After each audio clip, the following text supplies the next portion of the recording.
Howdy y'all, how y'all doing today? You are back with another episode of Doom Eternal with Big Cheesy.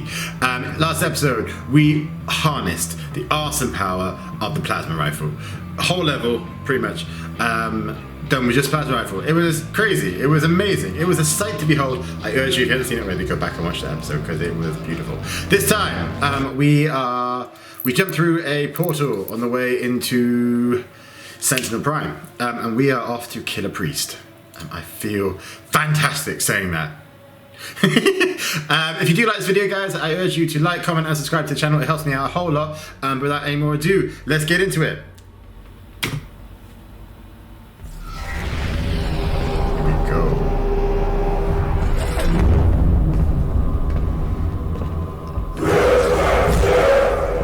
No idea what you guys said, but it sounded impressive. We have a welcoming committee. You look like the car maker. Where the hell are we? Sentinel Prime. These are the Sentinels, obviously. Welcome, Great Slayer. You do not look friendly. Welcome to Priest.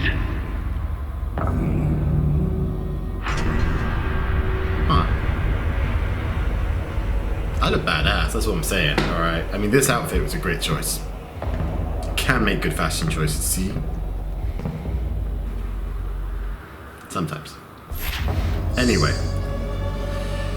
I mean, judging by that yellow bar up in the top right, this level may be quite short. Or it might be quite long, who knows, really, but let's get moving. Straight away, if it beats a lore, this may be a lore-heavy level. Sentinel Prime. The ancient arena is a holy place for the people of Argent du Nord. Constructed in the earliest days of their history, this Colosseum served as a proving ground for trial by combat. Historical records indicate that the Argenta did not jail their own kind. Rather, prisoners and criminals were granted the right to earn their chance at regaining honor through victory in the arena. Those who succeeded were given a place to fight in the front lines of the Sentinel army, to die in service to Argent du Nord. I've heard of that quite largely.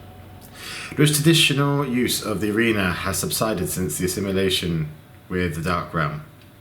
The corrupted priests now allow more violent exchanges, with armed captives pitted against demons for sport. The priests of the Order League continue to hold undisputed power on Argent du Nord. Spilling the blood of the Ascended class will result in transgressors' banishment. Wow. Asylum amongst the Argenta will be denied to anyone who do not adhere to the rules of engagement, which are not listed there. So I imagine we will find them later on. But this is just like the fortress, actually. Okay. Another one of the wonderful buttons that take us down. I want one of those. I want someone to make. If anyone can make one of these, can you let me know? Because they are so cool. What is this flashback? Am I drunk? I feel like I'm drunk. We found him in the valley, just outside the castle walls. Staggering around. He was badly wounded and wearing this.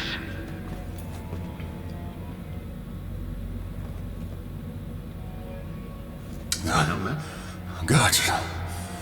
Huge guts. Huge guts. Kill them. Must kill them all. I killed you two. He has fight in him yet. In spite of his injuries. Send him to the arena. Let him be judged like the others. Okay. Sorry, it just proves like my guy is nuts. Alright, here we go. History of Sentinel Part 4.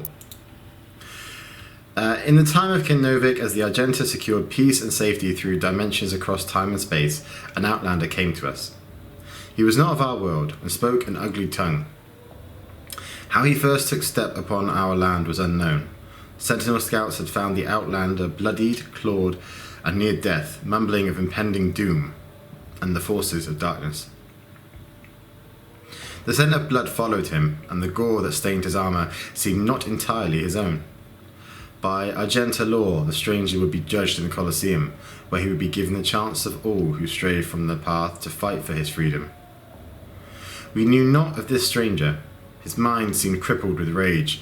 He dressed in attire not suited for our lands, and carried munition of arcane origin. We watched as his will overcame his injuries, and in the blood arena he proved his worth. The Outlander's technique was crude and brutal, but the determination in his charge echoed that of any true-born sentinel. His war cry echoed through the Colosseum, as did the sound of his fury, and the guards cheered his banner.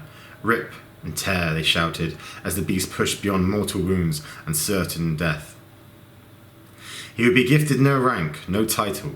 The survivors in the arena were provided only one reward: the right to earn an honourable death while spreading the blessings of the Makers to those in need. The Outlander's determination was witnessed, his ravings documented, and through the word of the Order Deeg, the Khan Maker had him brought before her. She set her minions to learning his tongue, for with his ugly words he spoke of lands unseen, creatures born of fire, and a dark place unknown to the Queen and her caste. Yet another opportunity to expand the gift of the Makers to those in need. Well, I'm guessing the Outlander may have been me from that little cutscene we just had.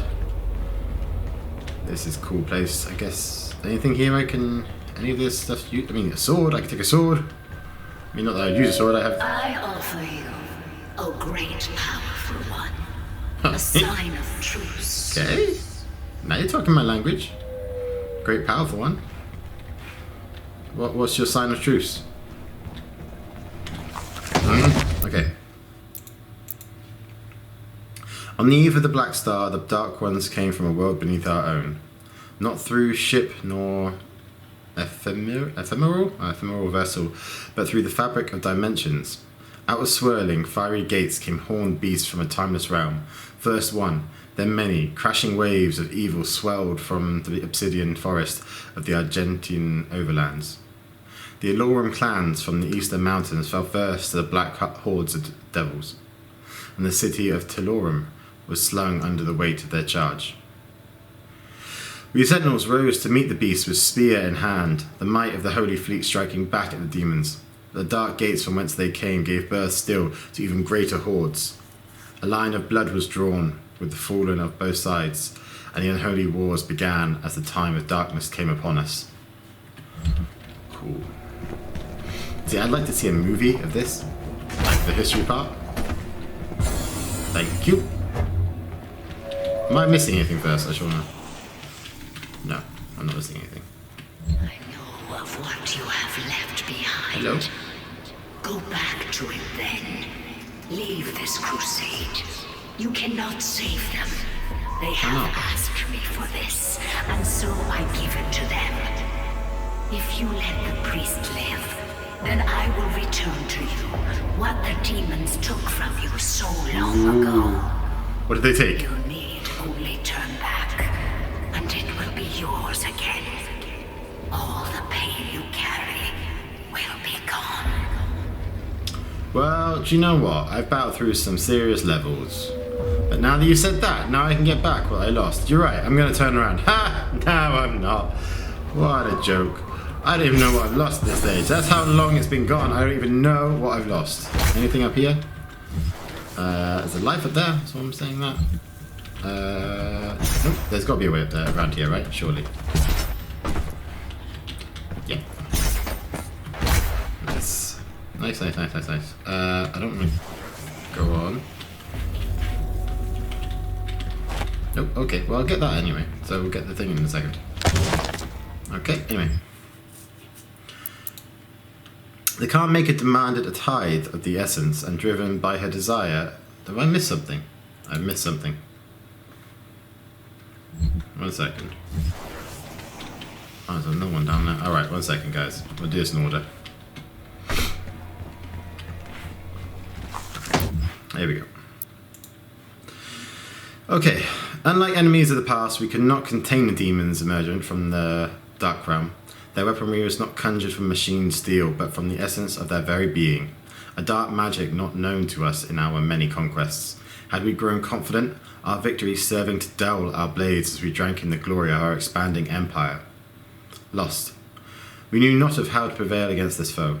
The Maker gods stood perplexed, and our engineers and priests scrambled to find the advantage in battle we so desperately needed. Unknown to the enemy, we were pushed to the brink of defeat, and our gods stood with us as we worked to find the answer. The Order of the Deeg were the first to unlock the mystery of these foul creatures. The priests were able to capture several of the beasts and set about to identify the source of their power. It was then that the essence of the Dark Realm was discovered. Not wholly unlike our own, this power was a life essence that flowed through their twisted form and powered their attacks. It could be harnessed to power our own weapons, giving the Argenta the chance to combat the demons on even footing. The priests believed that with greater knowledge of the essence, we could discover its source and cut it off from the demons to strangle their armies from within, allowing us to regain the advantage we required for victory on the battlefield. The Calm Maker gave blessings to our Majesty and directed the priest to delve deeper into the mysteries of the Scarlet Elixir from the demonic realm, but she sought only to return balance to our universe. Proper assimilation was required as Hell stood beyond her influence. After great effort, the priests discovered more than they had ever hoped for. They learned of the true nature of the demonic energy and how it could strengthen those skilled enough to harness its power. The energy coursing through the malformed bodies of our relentless enemy could be used to end life or to enhance it. The power to heal, to mend, immortality, knowledge and enlighten faculties beyond our understanding. With the demon's life force in the skilled hands of the sentinel priests and under the righteous gaze of the Calm Maker, our people would not only rise to victory over the unholy horde that clawed at our walls, we would move to a higher plateau of existence, ushering in a new era of military science and industrial healing. No sentinel would grow sick, no maker would need to suffer the transfiguration that they so feared. All would be risen. None could ever oppose our peaceful ways and threaten our world again. True balance over hell and its legions, over space and time, in this world and all others, would dictate the order. No, we would dictate the order. United with the makers, we would find peace eternal. That's quite pretty. That's me, I think. I'm pretty sure. The Calm Maker demanded the tithe of the essence, and driven by her desire, the priests submitted themselves to her will.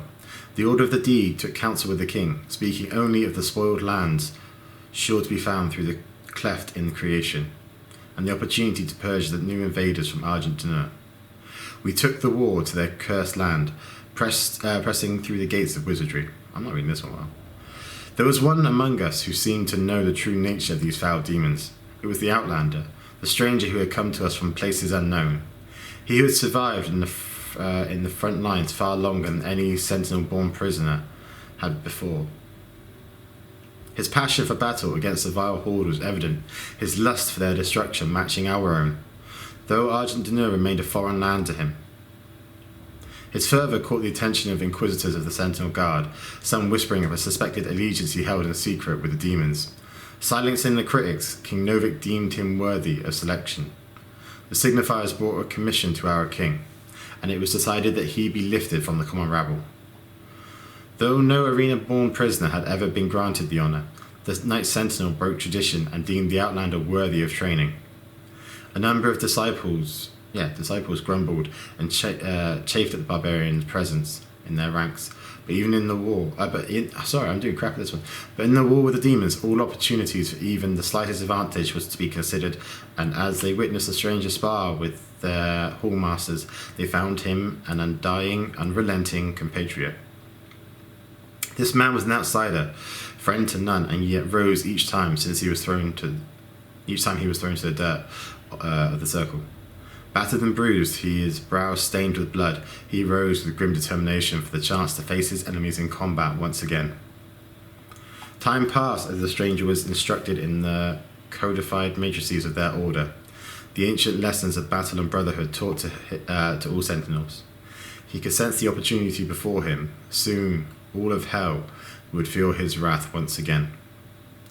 Satisfied that he would not be a detriment to their prowess, the Knight Sentinels granted him his wish as they ventured through the hell gates with the stranger in tow.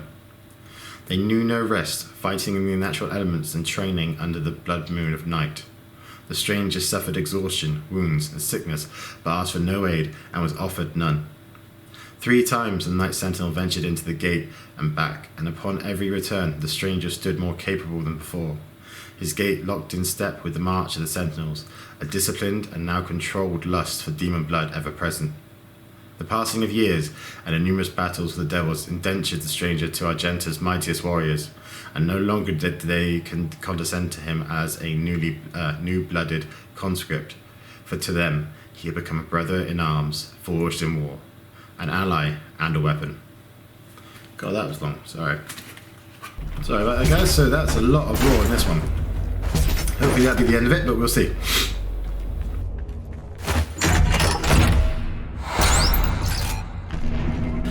Yep, does that open that? No, it does not open that. What the hell?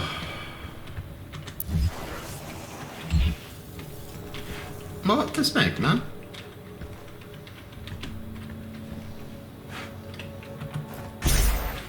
Do you know what? Screw it, I don't care. It's one life. It's not going to make much of a difference to me, is it? Let's face it. I pity the humans. I do. Theirs is a hard role to play. But I too have a world to save. Without their souls, there can be no hell energy, and the Argent will cease to flow. I cannot allow this to happen. You will not stand in the way of Erdag's progress. This is how it has always been done.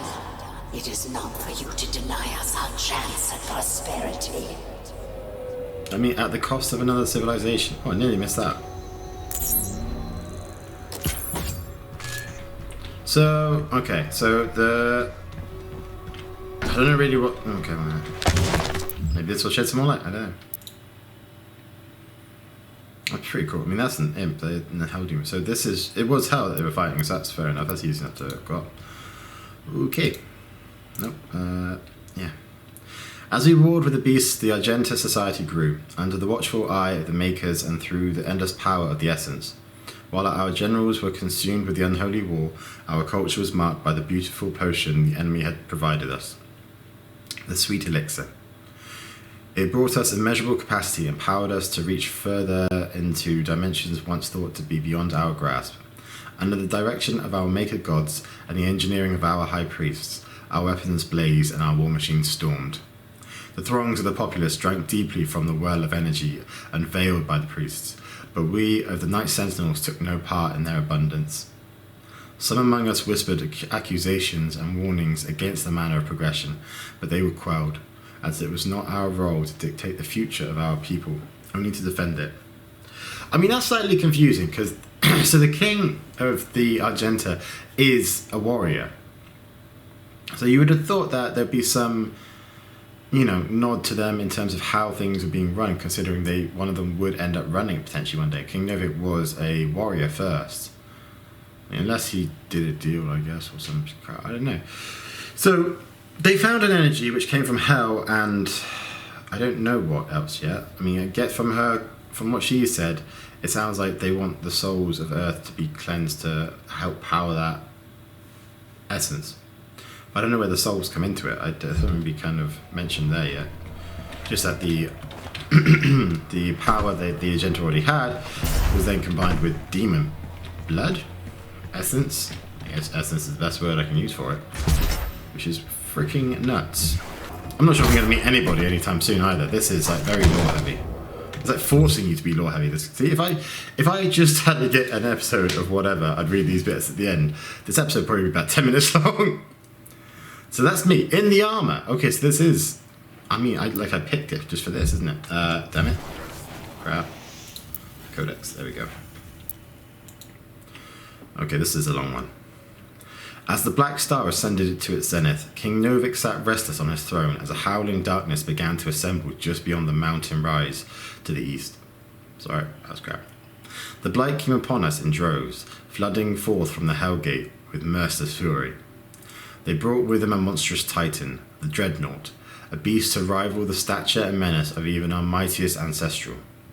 The grotesque giant laid waste to all before him, crushing all in his path. This was a total demonic assault, striking at the heart of Argentina as never before. How was it that the behemoth could pass through the demonic gate without warning? We would never know, though the Night Sentinels believed treason was at play. Caught off guard, the Sentinels scrambled late in defiance of the Titan and his horde, and with his coming the holy city of Taras Nabab prepared for judgment. With the onslaught of the demons massed in the sprawling shadow of the abhorrent fiend, the city shook to its foundations. None were spared, save those that fled north. The vile swarm ransacked our temples and palaces, burning our towers and feasting on the souls of our clergy. Yet the Knight Sentinels rallied and held fast against the demons, though they were pushed back and corralled at the blood arena. As the dark of night descended, their swords remained potent and shred the enemy multitude with abandon. Amidst the unyielding ranks of the Sentinels, when all other apprentices had fallen in battle, stood the Outlander. "Rip and tear," he roared, furious in battle. The remaining conscripts of the arena stood in awe as they witnessed the beast who had once raged within their very cells. Now armoured alongside the shoulders of his sentinel brethren, he had risen where none other had before, a true-born sentinel fighter, the very best among them. But though the swarm fell before their assault, the Titan remained invincible, for none could tame the behemoth alone. In the hours before dawn, as the Knight Sentinels weathered the relentless assault, the Outlander held his ground at the foot of the great wall in the northern bend of the castle. Seeing his unending vigour, Samur, Chancellor to the Mother God, hurried the Outlander away under veil of secrecy and, for unknown reason, submitted him to a rite untold. This was heresy, for Samur received no consent from the Khan Maker, nor did he receive her counsel. In the Chapel of Purity, the Outlander submitted himself to the divinity machine. There, Samur Maker, the seraphim known to us only as the aid to the Mother God, blessed the Outlander with fierce speed and power to match his will. It was the method by which this transfusion took place that was most uncertain to us, for we were of the knowledge that the Maker device bestowed onto the Argenta so many generations ago was to be used by the priest only to find the impurity among us. How could it be that the device that was meant to cull the sentinel breed of its contaminants could then be used to purify the Outlander's body and give rise to the one who would lead us into battle henceforth? What rose from the holy coffin on that fateful day was not the impure abomination the Covenant warned us of. The hero within would come to be known only as the Great Slayer, the Time Walker, the warrior Khan whose fire sword would blaze forth a path for the just and cut through the demonic horde with a vengeance that only a god king could summon. He rose unbroken by the ritual, his eyes burning with Maker magic. He took the crucible in his hand, and wraith fire leapt forth from the blade, as only it will when held by a true sentinel warrior king. In our darkest hour, the Slayer had been chosen, defying tradition, our most sacred laws, and the will of the great Khan herself. A stranger to our lands, had been blessed with celestial might. I mean, things are hot enough in that story, Jesus Christ. That is some writing there.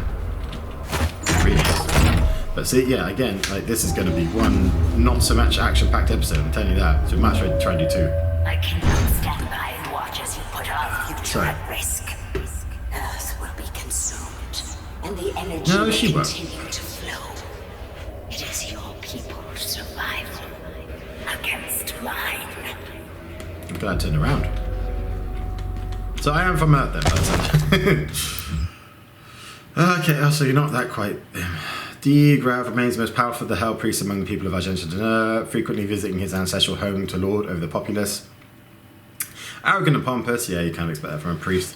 Grav calls for the blood sport in the arena to entertain the fallen citizens of Sentinel Prime. Since the demonic invasion of Earth began, he has operated on the planet's surface, along with his fellow Hell Priests, to direct Hell's forces, but after the deaths of the Nilox and Rannick, he has fled to the safety of the arena. Not so safe, I don't think, mate. It was Grav who facilitated the torment and eventual betrayal of Commander Valen, so the Betrayer. Taking the keys to the Sepulchre of Elements and opening the vaults of the Sleeping Wraiths. I don't know what that's about. The ancient creatures were abducted, transported to Hell, and tortured to siphon away their power. He used the heart of Valen's son to animate the icon of sin, a titan still spoken of in legend throughout Argent-Deneur. Okay, so that's some good stuff there. Yeah, the Betrayer. Okay, you guys sound very angry. Do I get to... Oh, what that says. Can I... Nope, I cannot do crap food. I wonder if that says vinyl.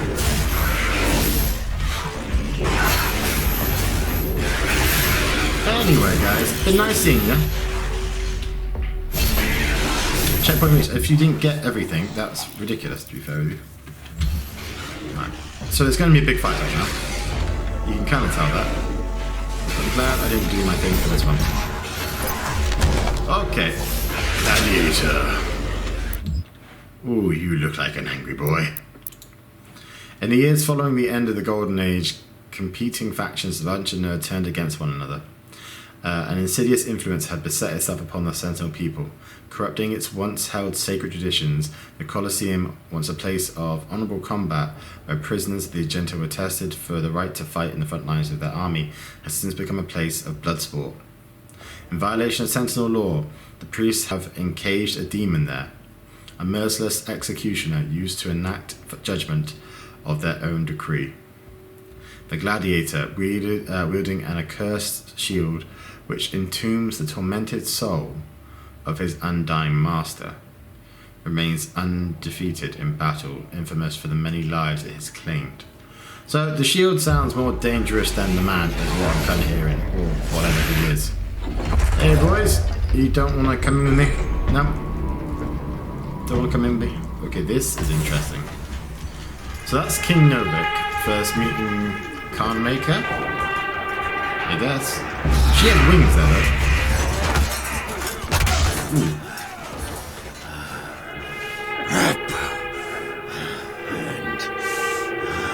Yeah, maybe.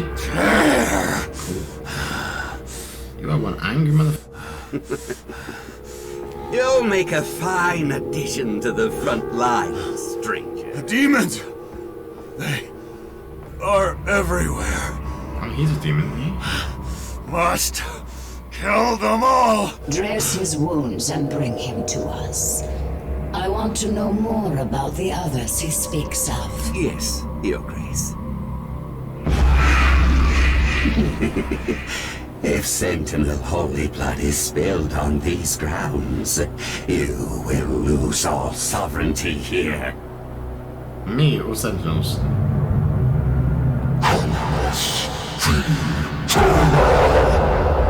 You're not a Sentinel, surely. How does that work out?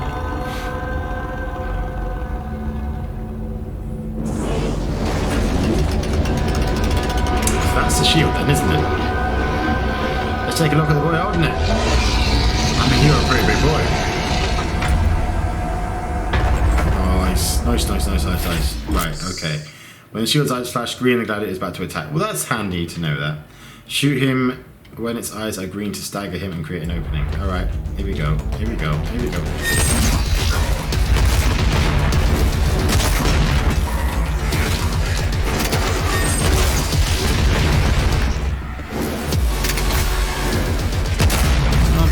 Come on.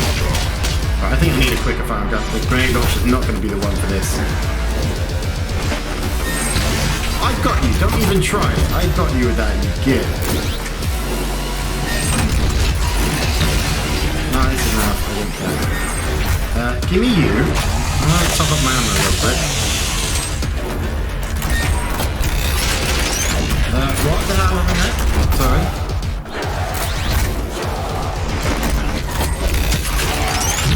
Did that still hit you or not? I don't know. It's not doing a lot to you. I mean, this isn't really an action-packed fight yet. Sorry, guys.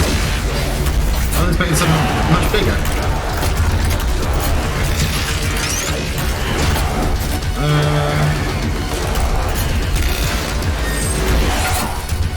I mean, you are devastating me, I'll give you that. 1 second. This is...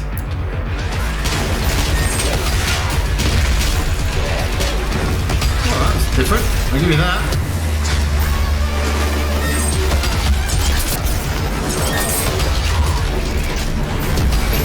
Okay, now there's a bit more for you guys up there.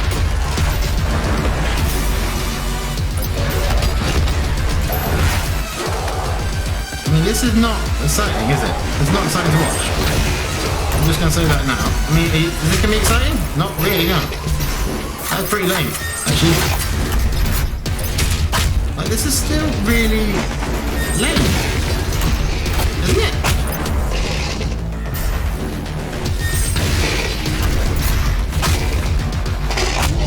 I mean, that was kind of cool-ish. Yeah. what? Did that do something? I mean, he's lost a shield now, so then that means it's like a proper fight now. Okay, are we gonna go fisticuffs properly now? Okay. Without his shield, the gladiator is more aggressive. There we go, that's a bit better now, isn't it? Come on. And has a wider variety of attacks. When the gladiator spins one of its flails, it returns attacks back to the player. When the gladiator's eyes flash green, he's about to strike. Okay, well that's good to know. Okay. So, are you just gonna hide behind? Okay, well good, there we go. Again, still not really doing a whole lot, I'll say that.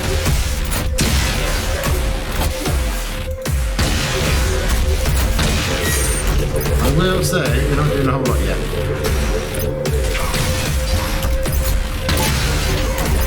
The attacks are better, I'll say yeah.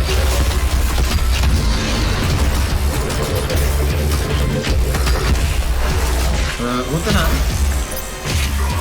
Oh, okay. I mean, this is a pretty crap attack.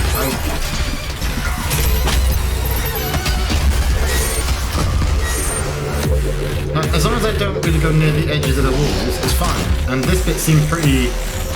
it's alright. It's not exactly the most exciting mechanic to dodge, though. It still gets you with it, don't get me wrong. But, yeah, you know what I mean? And like, if I can get one of those going, then I can't really get hurt by whatever. So, alright, just yeah, that's fine. Are you gonna run into this or not? Yeah, you are gonna run into this. Yeah, and then do that. So there's that. And ow. Give me some ammo. Ow. That hurt. Oh crap. Yep. Okay. Okay. Yeah. Right, you're... No, someone's got another health bar, yeah? Ow. Ow. Why are my rockets not... Okay. So that's... Do we get to smash your face in? We do get to smash your face in. Are we gonna smash it though, I think so. Alright. That's nice. Are we gonna keep it? No, we're not gonna keep it. No, of course, why would we keep it? What's that? This stops nothing. Earth will be consumed, regardless of what... Nice. Shut up, Fanny.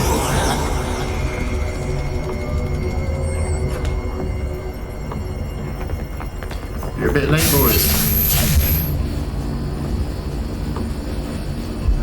The portal is ready. We should leave immediately. Yep, probably.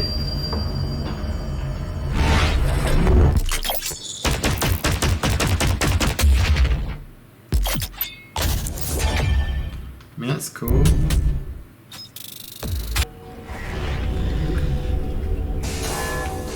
The Khan Maker has overloaded your systems. Vega has no control over... I don't feel like Vega ever had control. If Really you honest. had let the culling continue, the human race you fight to protect would have survived. Yeah, that's what I knew. Bash my I thing. will resurrect the icon of sin. He will devour Earth and leave your home world in ruins. Okay, that's cool. Life on your planet shall never return. And this will be yet another world you brought to extinction. What other world did I bring to extinction? This stronghold will now serve as your prison. Will With it? no power, you can do no more harm to our mission, and we may continue the work that must You be wanna done. bet?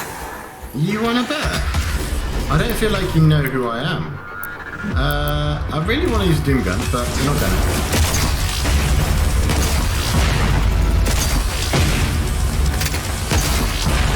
It seems better than safe to use Doom Guns, especially when they're just little ones. Hey, die!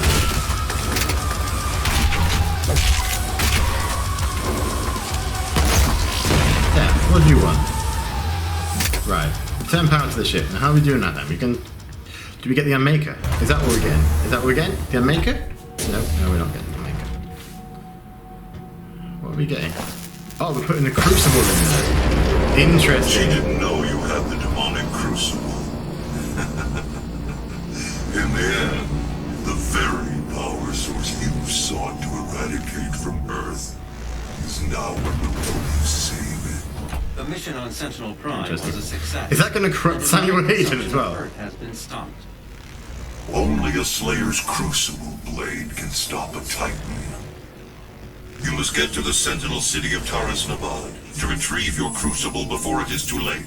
Without it, the Titan cannot be stopped. Okay. Setting the portal to Taras Nabad. Okay, folks. I think I'm going to wrap that one up there for the day. That was a very long episode for me and you, probably. A lot of my voice. I'm very sorry about that. It was very lore heavy, and do you know what? There's some interesting bits in there. The story there was really nice to kind of hear, but I do have some issues with it. One, the fact that kind of all came in one big clump together there, which wasn't that enjoyable to kind of get or read out to you or whatever. I don't think it was that kind of great way to do it. It would have been nicer to spread it out between a couple more of the levels. I mean, there were a few levels there that we know that were really had no lore to them at all, or some very like minor bits of it. The Sentinel story does seem like the kind of biggest, the one that's kind of linked most to the game, most of the backstory. Whereas like the little bits, you know, about the priests and stuff like that, and the monsters, while they're interesting, they could have been swapped out for bits and pieces for this one, I feel. Not just for like, you know, making a video perspective, but like even as just playing this as a game, it was a lot to kind of packing to you all at once with very little action to kind of give you any sort of respite from it. I mean, the only action there was in that level was the gladiator at the end, and in all honesty, he was really kind of lame. He was not that great a boss. Like, I get it, you know, you analyze patterns in your bosses and stuff like that. You can see weaknesses and openings to take and whatever, and that's like, you know, the best bit, or not the best bit, but you figure out that kind of stuff, and you know that's how you defeat your bosses. I really do get that, and that's, you know, always cool, whatever. But the boss just, there wasn't a whole lot there. Like, for how much lore and how much whatever there was to it, I was kind of expecting a nice big fight, and you know, we had that fight with the Doom Hunters, not like, well, yeah, quite a while ago now. But that fight with the Doom Hunters, that was fantastic. You know, that had, you know, a couple of levels. We beat the Doom Hunter down, and we got this, and then, you know, there were all those other enemies around there, and then we got down to that other level, and you know, it's bang, it's, you know, 2 Doom Hunters, and we're going to give you that to fight now. So you see what you can do with this one, and that was fantastic. That was a crazy fight, and I loved that one. And this one, it was just very dull. Like, his attacks weren't amazing. They weren't very, you know, whatever. And it's a gladiator, so whatever with it. But, you know, you destroy the shield, it becomes more aggressive. And his version of aggressive is to play, you know, death by skipping rope with you. It was, you know, with the thing. And that wasn't that hard to dodge either. You just moved to where it wasn't. And, you know, it was deadly and whatever. But again, it's just, I don't know. It's a bit lame. It's a bit lame for me. I really hope like the next one kind of amps it back up again. I kind of feel like there's going to be a few more bits of lore still to kind of grab in the next one too, which I'm not really looking forward to at this point. I am the biggest. I love lore. I really do. But it needs to be done the right way. When you're going to pack this much lore into something, when you're going to do this much of a beautiful, detailed story for it, it really has to kind of be spread out so it doesn't ruin the experience. When you've got a game that's so action-packed with it and crazy with it a lot of the time, it needs to be spread out a little bit more, or, you know, have your bits of lore, have your crazy whatever, but then throw in something stupidly action-packed and then do another next bit and whatever. But there wasn't any of that. Like, you could have maybe had the lore part there, but you had maybe more interactive flashback, like, you know, fighting in the arena or whatever. Fighting flashbacks of these, you know, fights that he was in and stuff like that. But there really wasn't kind of any of that, which was a bit disappointing, to be fair with you. And it's still really spoiling the Slayer story a little bit for me. In that, it's, again, it kind of makes him seem more like he's doing this because he hates demons, and that's kind of all there is to it. Like, maybe I'm completely wrong. Maybe they'll, you know, next kind of chapters and stuff like that. I mean, they are filling in gaps with what they're giving us now, but maybe the next chapters or so will kind of tell us why he's doing it. But yeah, I mean, make up your minds. Let me know what you think in the comments below and stuff like that. I would really like your guys' take on it, but let me know what you think. In the meantime, guys, I hope you've enjoyed this episode. The next one, I will hope it's action-packed. Really do. But we'll see on that one. In the meantime, stay happy, stay safe, stay kind to each other, guys, and I will catch you later. Bye.